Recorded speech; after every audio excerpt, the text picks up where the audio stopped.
Y para concluir, ya solo nos queda hablar sobre los spots electorales. Otro aspecto muy importante hoy en día que fusiona arte y estrategia electoral, y por eso le vamos a dedicar un último vídeo, un vídeo especial. Los spots electorales, como decimos, es la fusión del arte, ¿no?, con la política y con la estrategia electoral. Como hemos visto a lo largo de toda la historia de la propaganda, el arte ha sido un instrumento esencial de propaganda, ¿no?, desde la escultura o la pintura, pasando por el teatro o el cine, a través del arte, ¿no?, y de su belleza, se han podido difundir mensajes electorales muy eficaces. Hoy en día, digamos, tanto primero el cine sonoro, luego la televisión y ahora finalmente Internet con plataformas de vídeo como pueden ser YouTube, pues ha permitido grabar estos spots electorales que son muy interesantes para los partidos políticos. ¿Por qué? Pues en primer lugar porque permiten puentear a los medios de comunicación. Ya hemos visto que los medios de comunicación mediatizan el mensaje político, es decir, lo filtran. Y el mensaje político que nosotros queremos dar luego se puede ver filtrado por los medios de comunicación. El spot electoral, al ser una pieza de arte audiovisual pero cerrada, permite lanzar de principio a fin nuestro mensaje sin que se vea contaminado. Obviamente luego, pues sí, un medio de comunicación puede decidir emitirlo o no, pero en el momento en que lo emita, pues ese mensaje no va a estar en principio contaminado. Y luego hoy en día con YouTube, con plataformas como YouTube, todavía más, ¿no? Porque tenemos la posibilidad de subirlo a la plataforma, de ver además el feedback que va teniendo y de que pueda llegar a más personas, porque ya no solo se necesita que la tele, ¿sabe? Hay pocos espacios de propaganda electoral gratuitos y si queremos más espacios, aparte de que en España está prohibido, pero en otros países necesitamos contratarlos, lo que supone un gasto muy elevado. En cambio, YouTube nos permite ahorrarnos esos costes y además que cualquier persona los pueda ver independientemente de que coincida con el horario de emisión o no, ¿no? Porque se puede ver en cualquier momento. Entonces, bueno, como decimos, estos spots electorales andan a caballo entre el arte y la política y funden estrategia política, diseño gráfico, técnica audiovisual, arte dramático, ¿no? Porque participan muchas veces actores o, bueno, cuando no hay presupuesto, activistas, ¿no? Sobre todo diríamos que es el aspecto más creativo de una campaña electoral. Es decir, así como el gran estratega, el director de campaña puede parecernos, que luego no es así, pero es una persona más fría, ¿no?, con sus datos, sus análisis, como el general que planifica las batallas, aquí en cambio va a ser la creatividad al poder, ¿no? Entonces, bueno, tenemos que tener en cuenta estos aspectos a la hora de producir un spot electoral que, como decimos, va a ser una poderosa arma de guerra electoral. De artillería electoral, de hecho diríamos, en ese lenguaje que decíamos, la infantería son los militantes, la artillería la propaganda en sí. Bueno, como siempre, una brevísima historia de los spots electorales, como os imaginaréis, es muy reciente, ¿no? Los spots electorales al principio se emitían en televisión y ahora ya también en YouTube, ¿no?, a través de Internet. El primer spot electoral fue de 1952 y fue para la campaña de Eisenhower. Ya dijimos que el general Eisenhower, ese héroe de la Segunda Guerra Mundial que luego se presenta a las elecciones por los republicanos, fue el primero en contratar a publicistas para que le llevaran sus campañas. Entonces, lo primero fue eso, adaptar spots que ya se utilizaban en la publicidad comercial para la propaganda política. Entonces, el primer spot fue I Like Ike, jugando con el mote que tenía Eisenhower, ¿no?, el alias que era Ike. Entonces, el spot, digamos, tomaba un poco la técnica, digamos, y el estilo de los dibujos animados que ya eran muy famosos en esa época, ¿no?, de Disney, y jugaban con la doble imagen y el doble significado del elefante. El elefante, que es el logo del Partido Republicano, aparecían unos elefantes así, estilo Dumbo, ¿no?, cantando I like Ike, I like Ike, y jugando con ese icono, ¿no?, del elefante como por un lado simpático y bonachón y al mismo tiempo robusto y fuerte, que era el mensaje que quería lanzar el Partido Republicano en la campaña de Eisenhower.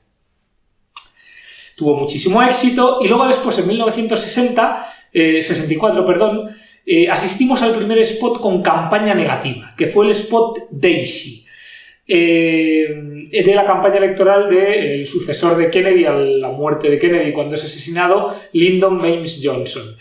Entonces, en esta, aquí vemos un fotograma. Daisy es una niña que deshoja una margarita. Y entonces ella la va deshojando contando, está aprendiendo a contar. 1, 2, 3, 4, 5. Y entonces justo en ese momento se superpone una voz marcial, muy militarota, ¿no?, de una cuenta atrás para un lanzamiento de una cabeza nuclear, un misil nuclear. Y entonces se contrapone ese 1, 2, 3, 4, 5 con 5, 4, 3, 2, 1, y en ese momento se produce el holocausto nuclear. Y entonces después aparece Johnson hablando, y entonces es una campaña negativa contra el candidato Barry Goldwater del Partido Republicano, ¿no? Y entonces, bueno, la campaña era decir, el Partido Republicano con su estrategia dura nos va a llevar al holocausto nuclear. Estaba aún muy reciente, ¿no?, esa crisis de los misiles de Cuba, que casi acaba en un conflicto nuclear entre la Unión Soviética y Estados Unidos. Y justamente, pues aquí en esta campaña se contrapone la inocencia de Daisy y su vitalidad con la destrucción del arma atómica. Y bueno, de hecho luego el Partido Republicano lo denunció, pero evidentemente tuvo mucho éxito, ¿no? Y de hecho Johnson ganó las elecciones.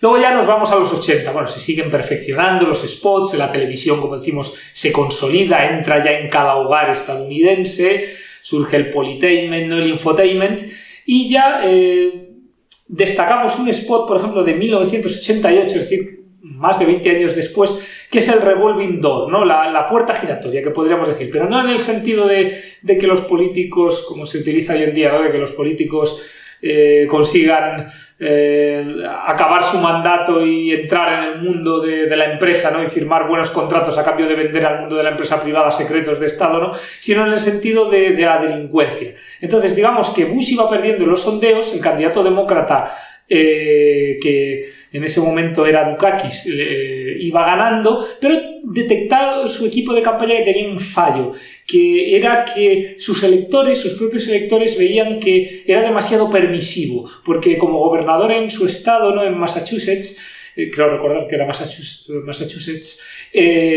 había llevado a cabo una política de permisos penitenciarios. Y entonces justo se había producido el caso de un violador afroamericano, además, creo, con el tema de conectándolo un poco con ciertos toques racistas, ¿no?, que llevó la campaña, pero el caso es que se ponía este revolving door, ¿no?, como para mostrar cómo, con todo el dramatismo, gracias a un permiso de esos de Dukakis, un violador había vuelto a reincidir y había cometido asesinatos, y bueno, y toda esta especie de, al final, atrocity propaganda, ¿no?, de alguna manera, llevado a un periodo de paz, pues permitió que Bush invirtiera la campaña, la tendencia, y ganó las elecciones.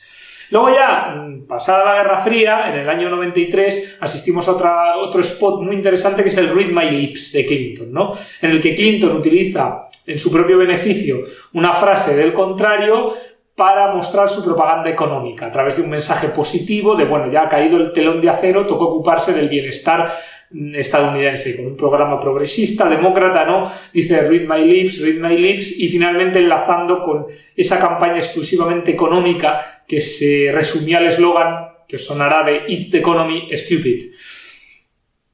Luego ya, bueno, avanzamos más en el tiempo, volvemos a otro Bush, al hijo, a Bush Jr., ¿no?, a George W., que después del 11S, bueno, Bush tiene mucha popularidad, ¿no?, pero sí que es cierto que se produce en ese momento, con el desastre de Irak, una pérdida de su popularidad. Entonces, para intentar ganar la reelección en el 2004, hace lo que Christian Salmon denominará el storytelling de guerra, ¿no? Aplica las técnicas de storytelling que hemos visto a un spot electoral, con la historia de una niña, se llama el Ashley Story, de una niña pequeña que que había dejado de hablar porque había perdido a su madre en el 11S y entonces de repente Bush aparece, que se enternece con la historia y abraza a la niña, ¿no? Todo esto, imaginaos el increchendo del spot, y entonces finalmente la niña estalla a llorar, vuelve a hablar y dice algo así como: es el hombre más poderoso del mundo, pero sin embargo quiere asegurarse de que yo estoy bien, ¿no? Y bueno, es totalmente algo 100% propaganda emocional, pero conectó muy bien y Bush logró la reelección, ¿no? Entre otras cosas, evidentemente por esto y por otros factores. Y luego, ya digamos, el spot más reciente sería el Yes We Can de Obama, ¿no? Todo el mundo lo recuerda con ese eslogan de que luego incluso otros partidos tradujeron en otros contextos, el sí se puede, ¿no? Y bueno, Obama además es el primero que utiliza la plataforma de YouTube, ¿no? Porque ese spot también sale en YouTube, un spot muy positivo con esa campaña del cambio, del change. Bueno, que no voy a decir nada sobre Obama que no se haya dicho, ¿no? Como maestro del storytelling, ingenio de la comunicación y de la propaganda, ¿no?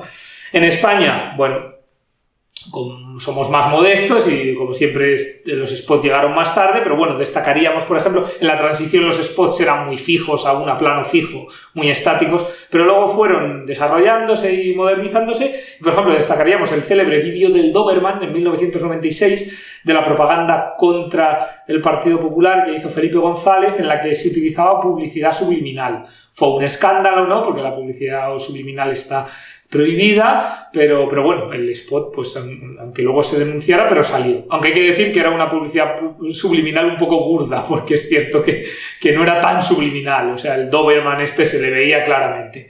La propaganda subliminal es más inconsciente, solo lo ven algunas personas. Y luego, bueno, en el 2008, por ejemplo, destacaríamos un muy buen spot de Zapatero, que fue el "Vota con todas tus fuerzas", jugando con la historia de un anciano nonagenario que, a pesar, en fin, de que tiene movilidad reducida, le cuesta mucho andar, pero se viste de gala como en sus mejores tiempos de galán para votar como si fuera la primera vez, porque Zapatero le ha devuelto la ilusión, ¿no? Y bueno, era un spot absolutamente emocional, era difícil que no se te escapara la lagrimita y conectó muy bien, ¿no? Y bueno, luego simplemente, pues con brevemente unas breves consideraciones para terminar sobre cuál es el proceso de producción de un spot. Bueno, básicamente sería la planificación, ¿no? Es decir, con el equipo de campaña intentar ver, pues, qué queremos que aparezca, va a aparecer el candidato o no, este mensaje, este eslogan, el logo del partido a lo mejor va a aparecer sí o no, queremos que la historia sea esta. Es muy importante planificarlo bien porque luego con la planificación hay que entregarle a la agencia de publicidad un documento que en el mundo del marketing y de la publicidad llaman el briefing. Entonces, cuanto más exacto sea ese briefing, menos podemos dar pie a que la agencia se equivoque o haga algo que no nos guste, haya que repetir, más costes, etcétera, ¿no? Con lo cual la planificación tiene que ser muy exhaustiva y utilizando siempre un lenguaje cinematográfico, audiovisual y emocional. En este sentido podríamos decir que lo contrario a un buen spot electoral sería el cine de autor, ¿no? Tiene que ser algo emocional, como en los spots que hemos visto, claro, que lo entienda todo el mundo, volvemos a lo del Homer Simpson de turno, impactante y como una película, que de eso se trata al fin y al cabo, no deja de ser un cortometraje. Luego la producción, bueno, pues lo que decimos, se lo damos a la agencia lo produce, si hay pocos medios, pues obviamente la agencia no será una agencia, sino tendrá que grabarse pues con militantes o con activistas, ¿no? Que lo hagan altruistamente, ¿no? O contratar un estudio incluso. Y bueno, depende de los medios se puede ajustar esto, ¿no? Pero bueno, luego la agencia lo normal es que nos dé un producto, luego se testeará ese producto, a lo mejor hay que retocar cosas, pero bueno, una vez ya se tenga el producto final, pues es bueno, hoy en día además YouTube lo permite, ¿no? Primero colgarlo en YouTube, ver el feedback que tiene, por si hay que ajustar algunas cosas y finalmente también en focus group, ¿no? Grupos de discusión o testeos internos, ver cómo ha funcionado, si a la gente le ha gustado y no, y luego para finalmente ya pasar a la última etapa que sería la difusión. ¿Por qué? Porque aunque hemos dicho que el spot está al margen de los medios de comunicación en el sentido de que ellos no lo van a cortar en principio, pero sí que los medios de comunicación se van a hacer eco del spot. Entonces, igual que en el debate electoral decíamos que hay un metadebate, aquí diríamos que hay un metaspot en el sentido de cómo los medios de comunicación van a hablar del spot. Pueden decir que ha sido un spot ridículo, se comentará, habrá tertulias políticas, el spot es bueno, es ingenioso, es burdo, es absurdo, y entonces en función de eso también se puede predisponer a la gente, a la audiencia, a que ya tenga una imagen negativa del spot sin hacerlo verlo. Con lo cual, también hay que estar atento a la repercusión en los medios de comunicación. Y nada, bueno, nos despedimos, en fin, con una imagen de la grabación de un spot electoral en plena calle. Y, como siempre, despedimos este vídeo y, en este caso, esta serie de vídeos tutoriales, de nuevo con una cita. En este caso, como no, pues una cita referida al arte, ya que el spot, como hemos dicho, no deja de ser una pieza de arte. Todos los seres humanos deberían amar el arte. Entre todas las mentiras, el arte es, sin lugar a dudas, la menos peligrosa. Y esta cita es de Gustave Flaubert.